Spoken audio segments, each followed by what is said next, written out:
Pagiku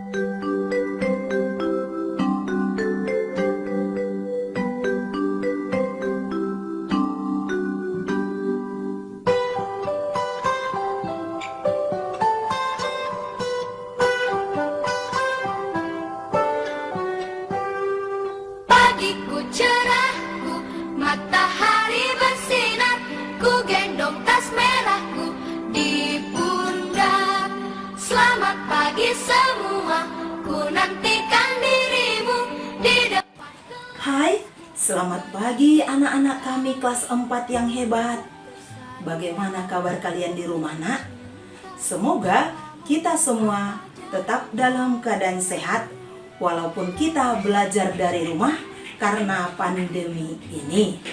Perkenalkan, saya Ibu Lydia Girsang akan melanjutkan pembelajaran kita hari ini, yaitu tema keempat, berbagai pekerjaan. Subtema kedua, pekerjaan di sekitarku. Kita masuki pembelajaran yang ketiga, muatan IPA dan bahasa Indonesia. Materi IPA kita hari ini yaitu penghematan sumber daya alam dalam kehidupan sehari-hari. Adapun tujuan pembelajaran kita adalah agar siswa mampu melakukan penghematan sumber daya alam dalam kehidupan sehari-hari. Sedangkan materi bahasa Indonesia hari ini adalah unsur-unsur dari suatu cerita. Tujuan pembelajaran kita adalah agar siswa mampu memberikan penilaian atau pendapat tentang suatu cerita melalui tulisan. Sekarang mari kita lanjutkan pembelajaran kita. Tetap kita semangat ya, nak.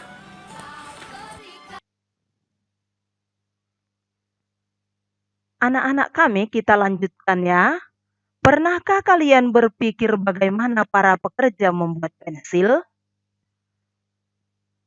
Pensil awalnya adalah sebuah alat tulis dan lukis yang terbuat dari grafit murni atau karbon yang berasal dari alam.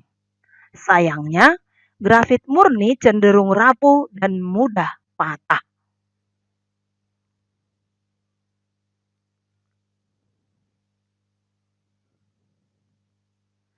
Seiring perkembangan zaman, saat ini dibuat pensil yang merupakan campuran dari grafit dan tanah liat.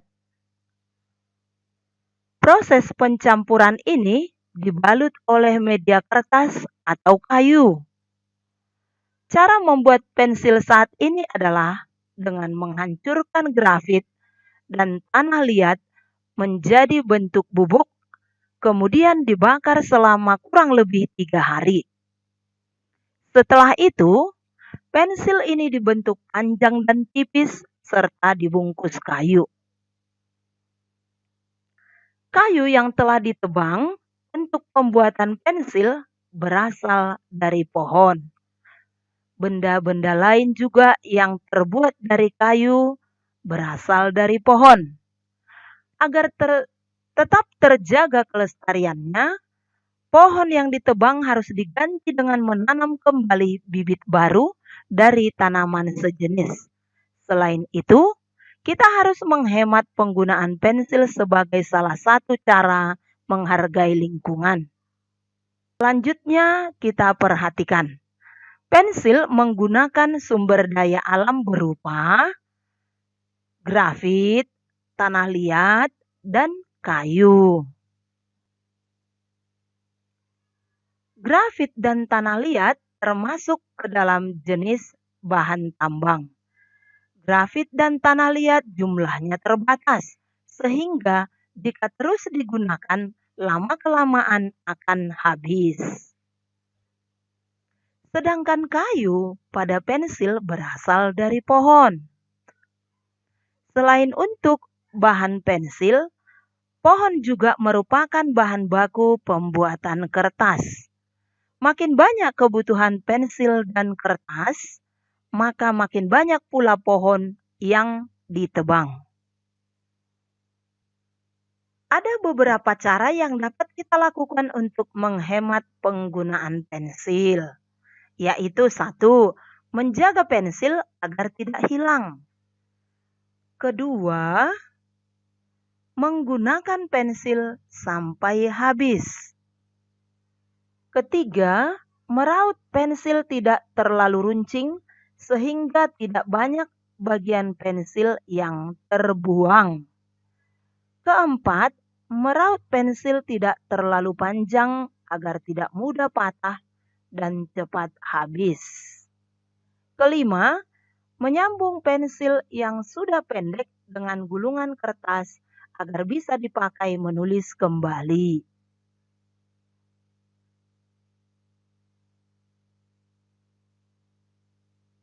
Dengan menghemat penggunaan pensil, maka kita telah turut menghemat sumber daya alam berupa grafit, tanah liat, dan pohon. Barang-barang yang dihasilkan dari setiap pekerjaan sangat beragam. Banyak di antaranya yang memanfaatkan sumber daya alam di Indonesia. Sumber daya alam merupakan kekayaan alam yang diciptakan oleh Tuhan untuk kesejahteraan manusia.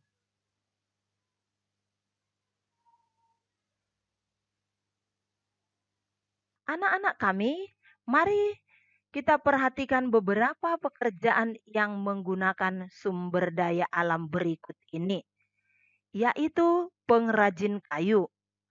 Barang yang dihasilkan yaitu meja, kursi, lemari, dan sebagainya.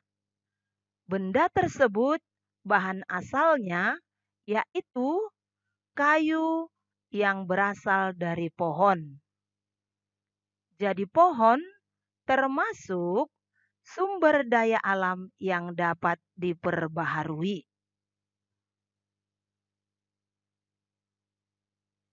Kedua, peternak sapi. Barang yang dihasilkan yaitu susu. Bendanya berasal dari bahan sapi. Sapi termasuk sumber daya alam yang dapat diperbaharui. Selanjutnya, petani. Barang yang dihasilkan petani yaitu padi, jagung, sayuran. Bahan asal bendanya yaitu dari tumbuhan.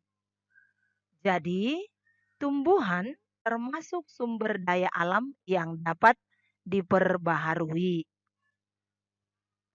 Selanjutnya, nelayan. Barang yang dihasilkan nelayan yaitu ikan. Bahan asal bendanya yaitu hewan. Jadi, hewan termasuk sumber daya alam yang dapat diperbaharui. Nah, anak-anak kami kelas 4, sebagai tugasmu, jawablah pertanyaan berikut dengan tepat. Perhatikan gambar di samping kanan ya, Nak. 1.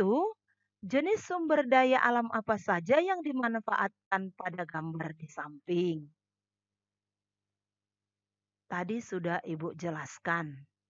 Pertanyaan kedua, bagaimana kalian menghemat barang-barangmu agar sumber daya alam dapat terjaga keberadaannya? Jadi Nak, silakan kamu tulis jawabannya di buku tugasmu. Ya. Apakah kalian masih ingat mengenai unsur-unsur cerita?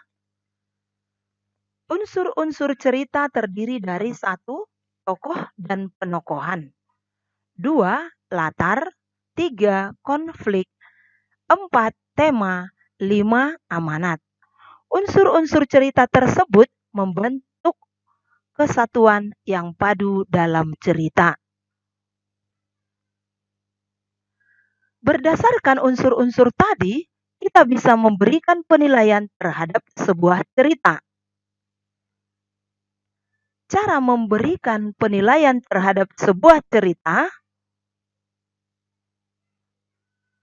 yaitu 1. Pahami cerita secara keseluruhan. 2. Cermati unsur-unsur cerita dengan seksama. 3. Catat informasi penting dari unsur cerita tersebut. 4. Gunakan catatanmu sebagai bahan penilaian. 5. Kaitkan penilaianmu dengan peristiwa sehari-hari yang ada di sekitarmu. Sekarang tugas kamu, Nak, bacalah cerita yang ada di buku tema 4 halaman 50 sampai 51, yaitu cerita tentang Pak Weli, kepala sekolah yang baik.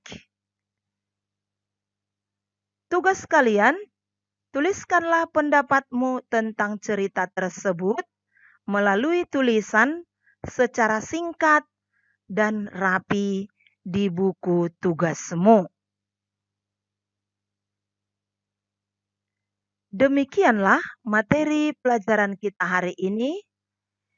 Bu Girsang berharap mari kita menghemat sumber daya alam agar tetap lestari.